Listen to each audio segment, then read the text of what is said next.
कानपुर की घटना की हो रही है। आइला मोहम्मद का स्टिकर लगाने से जेल हो रही है और बहुत सारी जगह आपने देखा होगा कारों पर, वाहनों पर बजरंगबली का आक्रामक फोटो लगा होता है, स्टिकर लगा होता है, तो वो भी अभिव्यक्ति की आज़ादी है और वो भी अभिव्यक्ति की आज़ादी है। तो संविधान एक ही देश के अंदर डबल डबल कैसे काम कर रहा है?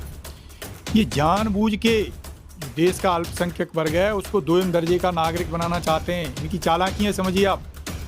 एक मध्य प्रदेश के बाबा हैं, वो रैली निकालते हैं साहब, जो है कई दिन पदयात्रा करते हैं, उनका भाषण निकाल लीजिए, संविधान विरोधी कृत्य करते हैं, लेकिन उनके खिलाफ कहीं एफआईआर नहीं लिखी जाती। और वहीं दूसरी तरफ देखिए, एक वर्ग विशेष जो शांति से रहना चाह रहा है उसे ये शांति से रहने नहीं दे रहे। जबरदस्ती हिंदू मुस्लिम कराने की कोशिश करते हैं और जहाँ मौका मिल जाता है वहीं ये हिंदू मुस्लिम करा देते हैं, जबरदस्ती दंगे करा देते हैं। तो ये तो एक टूल किट जारी होती है इनके यहाँ, उसी टूल किट के तहत जो नीचे के इनके बॉटम लेवल के जो इनके कार्यकर्ता है वो काम करते हैं। और देखिए साहब, जो है कहीं कहीं दंगे हो जाते हैं। तो जानबूझ के ये देश को जो है सांप्रदायिक दंगे में झोंकते हैं, षड्यंत्र के तहत झोंकते हैं, टूल किट के तहत झोंकते हैं। ये कहीं ऐसा तो नहीं है कि सरकार उस तार को छेड़ने की कोशिश कर रही है अल्पसंख्यक समुदाय के, जो बहुत सेंसिटिव है? अरे वो तो डे वन से इसी पे लगे हुए हैं साहब, डे वन से वो इसी पे लगे हुए हैं कि किस तरीके से इतना टॉर्चर करो इन्हें, इतना टॉर्चर करो कि इनकी जो सीमा लिमिट है वो खत्म हो जाए। ये तो जान रहे हैं, जानबूझ के ये बिल्कुल। आप बारीकियां समझिए, एक वर्ग जब कोई धार्मिक यात्रा कर रहा है तो उस पर पुष्प बरसाए जा रहे हैं, लेकिन आप दूसरी तरफ जाइए, जो दूसरा वर्ग है जो सेवा करना चाह रहा है उनका धर्म पूछा जा रहा है, ये देखा जा रहा है ये किस धर्म के लोग हैं। तो ये सरकार जानबूझ के, और ये दिल्ली और लखनऊ की लड़ाई चल रही है ना, ये यही कंपटीशन चल रहा है इनमें कि कौन सबसे बड़ा नफरती है, हम नफरती बड़े या तुम नफरती बड़े। जय हिंद, सत श्री अकाल, आदाब। मेरा नाम है शादाब। देश की राजनीति में हलचल मचा हुआ है। कांग्रेस पार्टी हमेशा लगातार प्रयास कर रही संविधान को बचाने की। राहुल गांधी लाल किताब दिखाते हुए लोगों के बीच कहीं भी नजर आ जाते हैं। तो कहीं लाल किताब का मतलब संविधान को बचाना है या वोट बैंक इकट्ठा करना है? इन्हीं पर चर्चा करने के लिए हमारे साथ मौजूद हैं कांग्रेस नेता सुमति यादव जी। बहुत बहुत स्वागत है आपका। जी धन्यवाद। सुमति जी, जिस तरीके से राहुल गांधी लाल किताब दिखाते नजर आ रहे हैं, चुनाव आयोग की पोल पट्टी खोलते नजर आ रहे हैं, तो वो लाल किताब दिखाने का मतलब वाकई संविधान को बचाना है या फिर सिर्फ और सिर्फ वोट साधना है? बिल्कुल नहीं साहब, जो है आप ये मान लीजिए, देश के लोकतंत्र पे बहुत बड़ा आघात कर रही है बीजेपी। और डेमोक्रेसी जैसे कभी होता है ना कि एक सेंटेंस में एक ऑर्डर जारी कर दिया। आपको लगता है संविधान खतरे में है? बिल्कुल खतरे में है साहब। बहुत सारे लोग तो कहते हैं हिंदू खतरे में है, आप कह रहे हैं संविधान खतरे में? नहीं, ये यही तो है डाइवर्ट करने वाली बात, ये मुद्दे से भटकाने वाली बात यही है। राहुल गांधी जी कोई अपने लिए लड़ाई नहीं लड़ रहे, राहुल गांधी जी कोई पद पाने के लिए लड़ाई नहीं लड़ रहे। किसके लिए लड़ाई लड़ रहे हैं? देश के एक बहुत बड़ा तबका है जो मुख्य धारा से बाहर है, जिसकी आवाज देश के लिए अगर लड़ाई लड़ रहे हैं तो देश का हिंदू भी तो देश का ही नागरिक है। हिंदू खतरे में है, सब लोग बता रहे हैं, भारतीय जनता पार्टी के भी, लेकिन आप मानने को तैयार नहीं। कांग्रेस पार्टी के नेता आप कह देते हैं कि संविधान खतरे में है। देखिए, आप अपनी जबान मेरी जबान में मत डलवाइए। ये बीजेपी वाले जानबूझ के ऐसा प्रपंच रचते हैं कि अब आप अपने हक अधिकार की बात न करें। अरे भैया, हम तो उन गरीबों की बात कह रहे हैं। ये संविधान जो ये आज का रूप है हमारे संविधान का, ये खैरात में नहीं मिला है। इसके लिए कांग्रेस ने बहुत बड़ी कुर्बानियाँ दी हैं और ये संविधान ने ही आपको अधिकार दिया है कि ये आप माइक लेके टहल रहे हैं। नहीं तो आप ये जान लीजिए, आज़ादी से पहले इस तरीके से बोलने की आज़ादी नहीं थी हमारे यहाँ। तो अभिव्यक्ति की आज़ादी का दुरुपयोग कर रहे हैं राहुल गांधी। उन्होंने अभी जो है एक जो खुलासा किया उसमें युवाओं को उकसाने का भी काम किया उन्होंने। नेपाल की स्थिति आप देखिए, बांग्लादेश की स्थिति देखिए, श्रीलंका की स्थिति देखिए, तो वहाँ की स्थिति बनाने की तैयारी चल रही है क्या आप लोगों की? अभिव्यक्ति की आज़ादी बनी रहे, देश में आज़ादी बनी रहे, संवैधानिक जो अधिकार हैं वो बने रहें लोगों के, ये लड़ाई लड़ रहे हैं राहुल गांधी जी। राहुल गांधी जी कोई बीजेपी वालों की तरह झूठ की फैक्ट्री नहीं है। राहुल गांधी जी जो कहते हैं सही कहते हैं। अभी पीसी करी थी, आपको याद हो, तो पार्टी कुछ बुलवाना चाह रही थी उन्होंने उनसे, लेकिन उन्होंने बिल्कुल डिनाई कर दिया। बोले जब तक मैं कन्विंस नहीं हो जाऊंगा मैं कोई बात नहीं कहूँगा। तो पार्टी से ऊपर है राजनीति।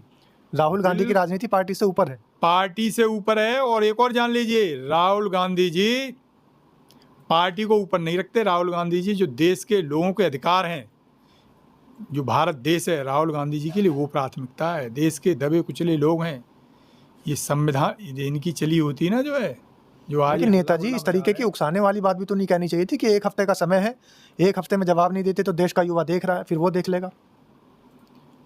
आप ऐसे मान लीजिए, राहुल गांधी जी जो कह रहे हैं बहुत सीरियस बात कह रहे हैं। जब लोकतंत्र ही नहीं रहेगा तो देश का युवा क्या करेगा भाई? समझिए आप जो है, जी। जब देश के युवा के कोई अधिकार ही नहीं रहेंगे, सारा प्रपंच ये चुनाव आयोग और बीजेपी मिलके केवल एक ये दिखा देंगे कि इलेक्शन कर लिया और पता लगी वही कर लेंगे जो वो चाह रहे हैं, तो राहुल गांधी तो सही बात कह रहे हैं। राहुल गांधी जी वही बात कह रहे हैं जो देश के युवाओं को कहनी चाहिए थी। अब चूंकि देश के युवा हो गए भ्रमित, तो कोई न कोई तो उन्हें सच के रास्ते पर ले जाए। तो देश के युवाओं को सत्य का रास्ता क्या है, सच का रास्ता क्या है, उस पर ले जाने की कोशिश कर रहे हैं राहुल गांधी जी। राहुल गांधी जी कोई भड़काने की कोशिश नहीं कर रहे हैं। जैसे लोगों की भावनाओं को भड़का के ये बीजेपी शासन में आ गई है ना, इस तरीके का कोई काम राहुल गांधी जी नहीं कर रहे हैं। राहुल गांधी जी आज भी कह रहे हैं कि सच क्या है आप पहचानिए, शांति का रास्ता क्या है आप उस पर चलिए। हम मोहब्बत की दुकान खोलने आए, देश में आग लगाने नहीं आए। लेकिन मोहब्बत की दुकान खुलती तो कहीं नजर नहीं आ रही। आप देखिए कानपुर के अंदर क्या घटना हुई। एक समुदाय विशेष के लोग अपने धर्म प्रवर्तक का नारा लिख देते हैं, उनसे प्यार जताते हैं, तो उनको जेल हो जा रही है। कभी कभी ऐसे लगता है कि हमसे ज़्यादा तो हमारे पूर्वज समझदार थे। उन्होंने कभी इस तरीके का बीजेपी को बहुमत नहीं दिया था। देश के लोगों से एक गलती हो गई है कि जो ये आग लगाने वाले लोग हैं, जो नफ़रत फैलाने वाले लोग हैं, इनको सरकार में बिठा दिया है। तो आप ये मान के चलिए, लेकिन अब देश में जागरूकता आ रही है। और मेरा ये मानना है कि जो इन्होंने एक जाल बुना था ना, वो मकर जाल अब धीरे धीरे हट रहा है। इनकी बारीकियां पता लग रही हैं। ये कहते थे अरे वोट किसी को दे दो, जीतेंगे हम ही, तो वो राज अब खुल रहा है। वो पढ़ते हैं और राहुल गांधी जी ने खोलना शुरू करी। नेताजी बात कानपुर की घटना की हो रही है। आई लव मोहम्मद का स्टिकर लगाने से जेल हो रही है, और बहुत सारी जगह आपने देखा होगा कारों पर, वाहनों पर बजरंगबली का आक्रामक फोटो लगा होता है, स्टिकर लगा होता है, तो वो भी अभिव्यक्ति की आ जाती है और वो भी अभिव्यक्ति की आ जाती है। तो संविधान एक ही देश के अंदर डबल कैसे काम कर रहा है? ये जानबूझ के जो देश का अल्पसंख्यक वर्ग है उसको 2म दर्जे का नागरिक बनाना चाहते हैं। इनकी चालाकियाँ समझिए आप। एक मध्य प्रदेश के बाबा हैं, वो रैली निकालते हैं साहब, जो है कई दिन पदयात्रा करते हैं, उनका भाषण निकाल लीजिए, संविधान विरोधी कृत्य करते हैं, लेकिन उनके खिलाफ कहीं FIR नहीं लिखी जाती। और वहीं दूसरी तरफ देखिए, एक वर्ग विशेष जो शांति से रहना चाह रहा है, उसे ये शांति से रहने नहीं दे रहे। जबरदस्ती हिंदू मुस्लिम कराने की कोशिश करते हैं, और जहाँ मौका मिल जाता है वहीं ये हिंदू मुस्लिम करा देते हैं, ज़बरदस्ती दंगे करा देते हैं। तो ये तो एक टूल किट जारी होती है इनके यहाँ, उसी टूल किट के तहत जो नीचे के इनके बॉटम लेवल के जो इनके कार्यकर्ता हैं वो काम करते हैं। वो देखिए साहब, जो है कहीं कहीं दंगे हो जाते हैं।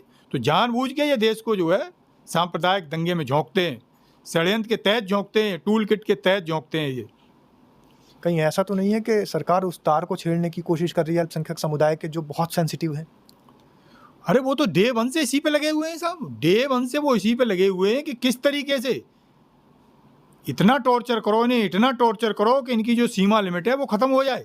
ये तो जान रहे हैं, जानबूझ के ये बिल्कुल। आप बारीकियाँ समझिए। एक वर्ग जब कोई धार्मिक यात्रा कर रहा है तो उस पर पुष्प बरसाए जा रहे हैं, लेकिन आप दूसरी तरफ जाइए, जो है जो दूसरा वर्ग है जो सेवा करना चाह रहा है, उनका धर्म पूछा जा रहा है, ये देखा जा रहा है ये किस धर्म के लोग हैं। तो ये सरकार जानबूझ के, और ये दिल्ली और लखनऊ की लड़ाई चल रही है ना, ये यही कंपटीशन चल रहा है इनमें कि कौन सबसे बड़ा नफरती है, हम नफरती बड़े हैं या तुम नफरती बड़े हो। तो एक ही देश में, एक ही संविधान के, एक ही लोकतंत्र के बीच में दोहरा व्यवहार क्यों? ये सवालिया निशान खड़ा करता है प्रदेश की सरकार पर, देश की सरकार पर। आप सुमति यादव जी की बात से कितना सहमत हैं, कमेंट के माध्यम से अपनी राय ज़रूर रखें। बहुत बहुत धन्यवाद। धन्यवाद सर। जी शुक्रिया।